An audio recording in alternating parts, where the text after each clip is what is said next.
Alright, well this is a little video I'm going to start doing. I've been thinking about doing this for years. I've been cutting hay out on my property for, nigh on about 25 years. And funny thing was, when I started doing this, it was really before YouTube was available. And I didn't have a lot of information on how to do hay. Just, some people I could talk to get some ideas, and there's getting to be fewer and fewer people that actually cut their own hay anymore. So I thought I would just kind of produce a few small videos, put them up, and maybe try to cover some things that I'm not finding on YouTube. And so hence the video. So what I've got here is my old 15, maybe 17-year-old mower. This is a rotary mower from John Deere. It's a 725. It does a 9-foot cut. And a lot of times the videos I'm seeing, they're not really talking about the actual mechanics of the equipment, so I thought I'd just kind of walk some people through it. I did start out my career as a hay cutter using a mower conditioner that used a sickle bar on it. And I found that on my particular thing, on my land, you hit a small rock and they have these guides that sickle bar runs through, and it was really easy to break the tips off of those. And at $10 a piece to replace them, it really did, cost about $100 a year to keep the sickle bar in tip-top 100% shape. And the little blades in there did occasionally wear out, but you break those occasionally too, and then you get kind of an ugly-looking cut. So I'd end up in the middle of a cut, just stopping the unit, punching out, taking off pieces, replacing them in the field, and then start mowing again. And it really was a pain.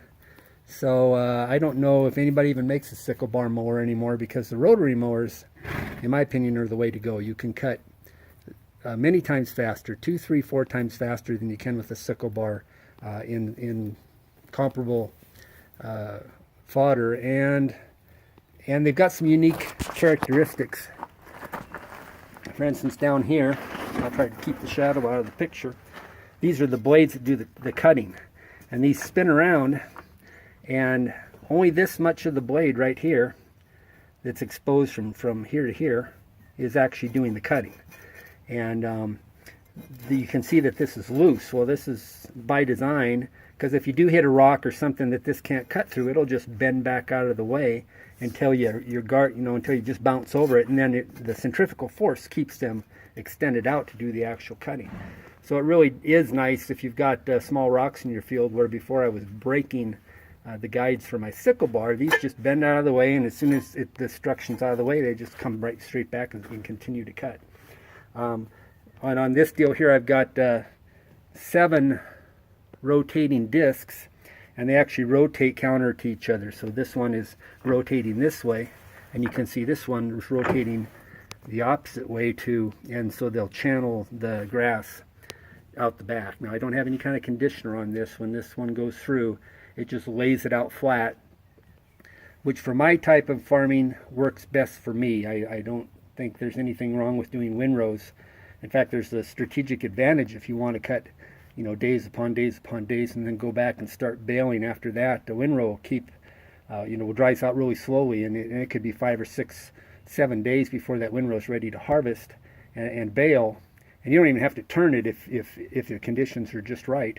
And plus the windrow, if you do get any rain, tends to protect the insides of the grass just a little better. The advantage of laying it out flat is you're exposing the grass more directly to the sun, and it absorbs a lot of vitamins out of the sun. You get vitamin A, vitamin D, and it dries a lot faster. So for my type of cutting, where I have a small acreage, I want to get in there, I want to put it down, I want to wait a day, and the next afternoon I want to start baling. And for most cases, even on my irrigated ground, I can do that. And so I'm just getting this baler ready. I decided to pull it over here. I'm gonna check the oil levels, and I'm not going to go through all the painstaking, showing you how, oh geez, I'm a mechanic, I can do this. But read your owner's manual for your specific mower. This happens to be a John Deere, because I don't have a international harvester dealer in my town. But I do have a John Deere, so if I need a quick part, it's handy.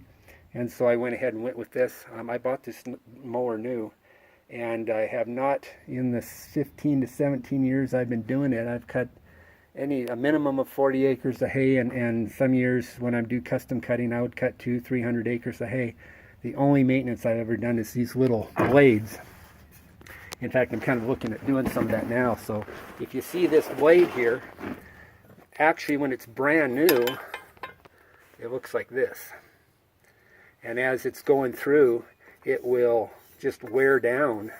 And this particular one here, if you can see that arrow, it's pointing this way, which means that this particular unit, when it's spinning, when you have power to it, it's spinning this way.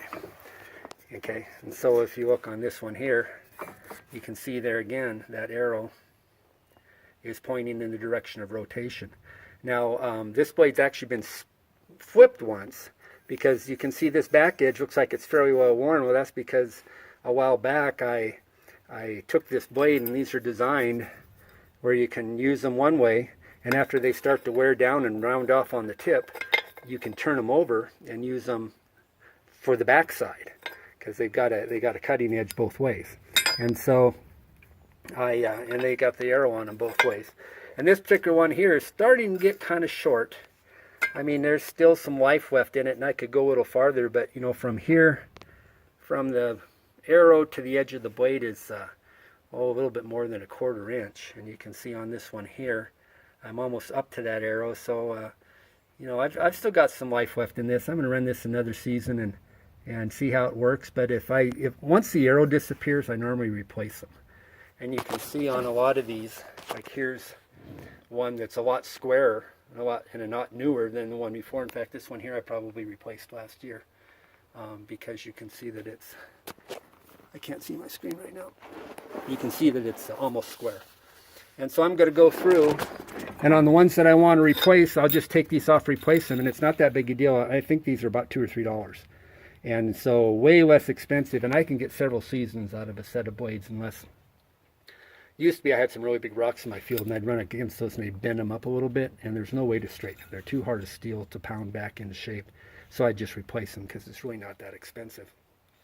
But what I'm going to do now is, because these were used last year, there's going to be dings and uneven spots on here where maybe I did run into some rocks or something. I'm just going to take my grinder, and I'm just going to grind an angle back, grind an edge back on those a little bit. It seems to make the whole thing work better if the edges are sharp. I mean, they do cut when they're dull like this. In fact, this is what I ended up the year with last year, so obviously they do work. But I always find that it's just a little bit smoother cut, a little bit less smoother on the ground, a little less choppy looking if I have sharp blades. So I'm going to go ahead and just take my grinder out.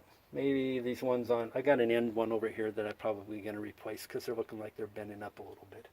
And make sure that all these are loose so that they can do their job. And so that's the mower. If you're looking at it in its travel position, there is a shroud that's kind of bent over here right now. So when I'm actually using this part here will flip over and cover this all up. And this thick canvas material, if you kick up any rocks, it'll keep them from jumping up onto your tractor and smashing your windows or hitting you in the head if you don't have any cab on. And so this is a 3-point mount. Uses the PTO. I haven't got that PTO hooked up yet. And this happens to be a 65 horse John Deere tractor, 6110. It's about 20 years old now. Got a nice cab on it, air conditioning, CD player. I actually upgraded to an MP3 the other year. And 4-wheel drive, which specifically I need in the wintertime because I use this to plow the driveway up to the house. And so just wanted to give a little quick video. I'm probably going to call this hay cutting for dummies, since most of my other videos on there are for dummies. But you know, there's probably a lot of information that people are just like, well, yeah, duh, I knew that. Well, when I started, I didn't, so I thought I'd just start from a point of no experience whatsoever in cutting hay. But I said again that these are a lot faster. My old mower in my field, I would sometimes be going, most of the time I would be going 1 mile an hour with the old sickle mower conditioner, because if I went any faster, it would just start to hang up and it wouldn't cut as well. And once I got this thing here, it, 3 to 4 miles an hour in under most conditions. Unless it's really wet, I might have to go down to 3. And so the biggest thing to do, the biggest adjustment I had to make was I can cut hay about twice as fast as I can bale it. So for instance, I'm going to go out and cut some today. I usually try to limit my cutting to 4 hours a day, because I know that it's going to take me at least 8 hours to bale up that hay that I just put on the ground. And I'm getting older. I hate to work more than 8 hours a day. Sorry.